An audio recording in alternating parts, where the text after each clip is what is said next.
instead of a book, instead of one of my Bibles that I want to show my face today. I want to show you that I'm a real person. And what I'm telling you, it really did happen to me. I want the young ones that are in the Jehovah's Witness organization and the younger ones or older ones that are getting out, I want you to understand that there are a lot of people that care and are concerned.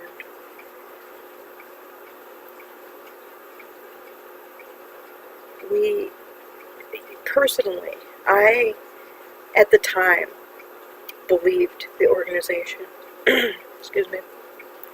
I believed the organization and my parents and the elders, and I thought that what they were saying and doing was for our benefit. I was totally in it. I believed it. But when I was 15 and I was attacked on the way to school and raped, I thought that they would be there for me. Come to find out, they weren't. The elders tried in every way that they could to try to find a way to say that it was my fault. My parents and the elders told me that no one would want to marry me. I was ruined. And at 15 years old, I'm thinking, well, how is it that I'm ruined? What did I do? How is any of this my fault? How in the world, instead of them being there for me and supporting me and giving me the things that I needed, how did it turn out that all of a sudden it was my fault? I was ruined. No one would ever want to marry me. And it was like it turned 180 on to me. They told me I couldn't have outside counseling because it would do more harm than good. Well, okay, so the only counseling that they offered was for me to go and sit with the elders and tell them what kind of problems I was having. But how can you talk to someone who, number one, is a man, especially you've been violated by a man, and you don't want to go and talk to men about what you've been through? And then,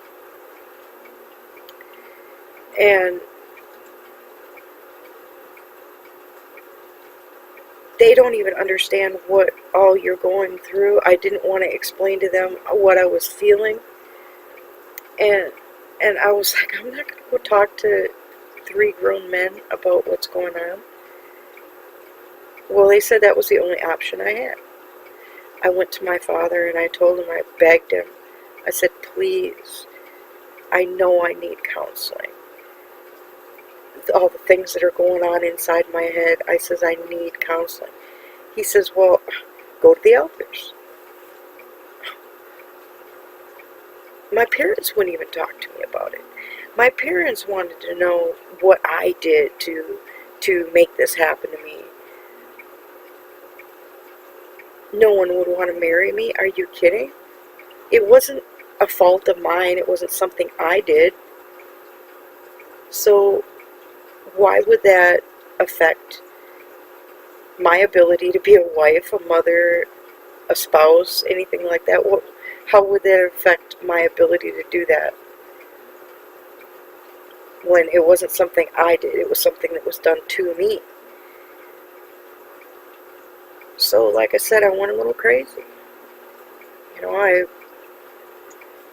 thought I was ruined anyway. I didn't have a future. Wasn't gonna get married and have kids, and people were just gonna treat me like an outcast anyway. So I went on a binge. I wanted to discover for myself if what people said was true. So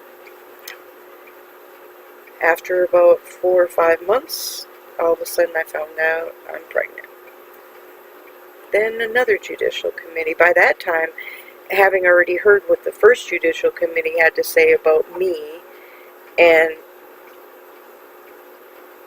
basically how I did everything wrong, I pretty much knew what they were going to say this time. And of course they wanted the details.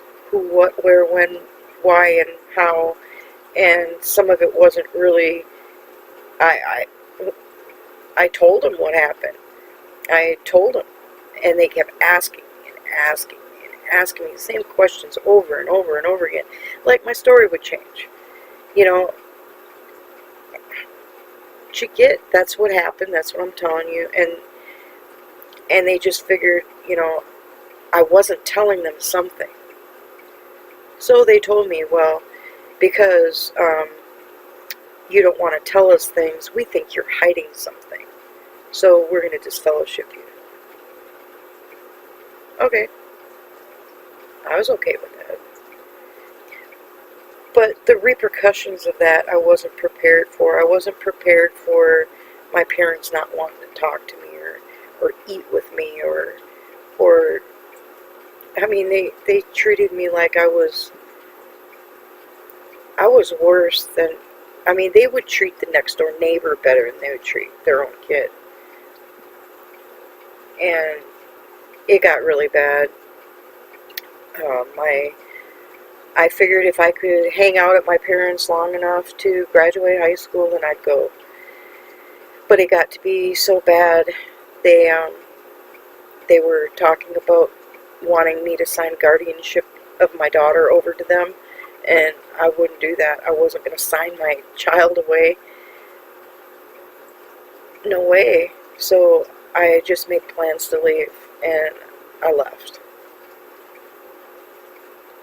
And I went into a world that I wasn't prepared to be in. I got a job, I went to work, got an apartment, did all those things. But as far as society and people and making friends or talking to people or anything like that, I was still under the Jehovah's Witness mindset that they were going to die in Armageddon.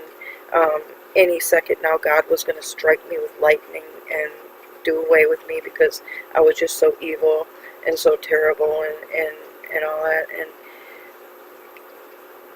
I felt really guilty.